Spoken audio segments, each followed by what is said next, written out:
Ahoy there, mateys, and welcome back to another episode of OpenAirAtheist. This is part 2, Response2reformed, evangelist.com. Ryan Dozier and Paul Kaiser, Open Air Preachers. I believe Ryan Dozier phrased it well. A good question. What is the foundation for morality? We could argue that it's the foundation for morality is that we don't want to go to hell when we die. God is surveilling our every move, such things like that. Or I can quote Albert Einstein. Let's go ahead and do that. Strange is our situation here on earth. Each of us comes for a short visit, not knowing why, yet sometimes seeming to divine a purpose. From the standpoint of daily life, however, there is one thing we do know, that man is here for the sake of other men. Above all, for those upon whose smiles and well-being our own happiness depends. So there you have it. I mean, they argue, arguably, one of the most intelligent men who ever lived is saying that our happiness depends on other people's happiness. So that's a reason to be moral. Yes, does it all come back to self? Yeah, it does. I guess it does. This far in my study of morality. I don't know everything. I'm not an expert. I don't claim to know everything, but I do claim to be objective about the situation, to listen to all sides, and to come up with a logical conclusion. Not to just say this book is the end all and that's it. What this book says is it. I don't do that. Also, Dawkins has something to say on the subject of reason to be moral. Can you be moral without God? And this is taken from his book, The God Delusion. Do you really mean to tell me that the only reason you try to be good is to gain God's approval and reward, or to avoid his disapproval and punishment? That's not morality, that's just sucking up.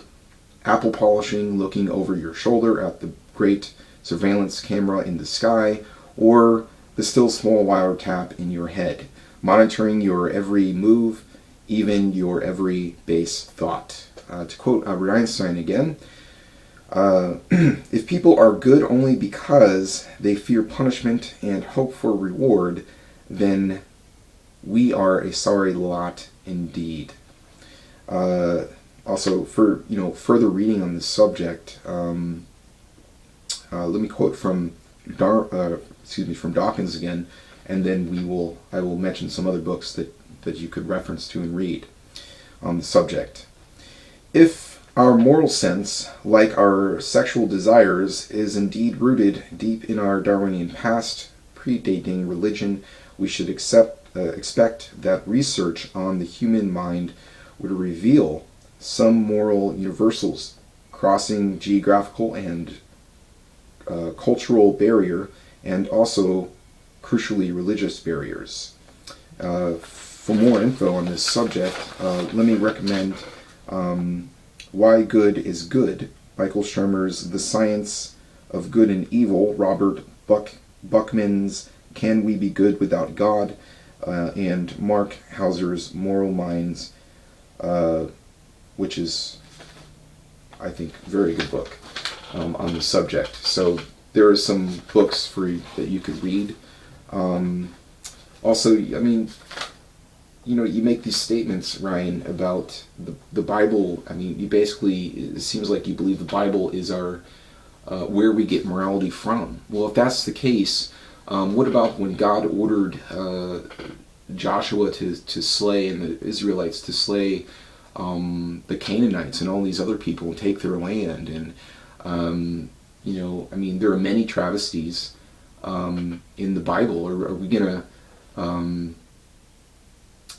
gonna just pick out the things we consider good and toss the rest? What is it that you wish for us to derive our morality from in the Bible? There are many immoralities in there, and I had mentioned some of them: people being stoned to death for small, tedious crimes. I think this is ridiculous. We can get our morality, for instance, if if our happiness depends on other people,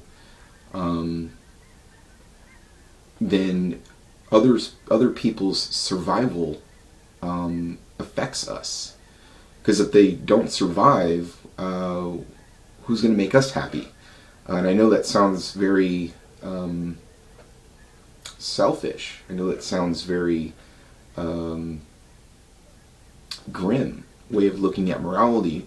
But whether we want to believe something or whether it's true are two different things.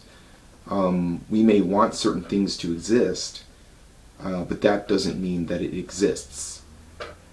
So with that said, I would also like to quote from George Carlin. Religion has actually convinced people that there is an invisible man living in the sky who watches everything you do, every minute of every day. And the invisible man has a special list of 10 things he does not want you to do. And if you do any of these 10 things, he has a special place, full of fire and smoke, and burning and torture and anguish, where he will send you to live and suffer and burn and choke and scream and cry forever and ever to the end of time. But he loves you. So with that said, till next time.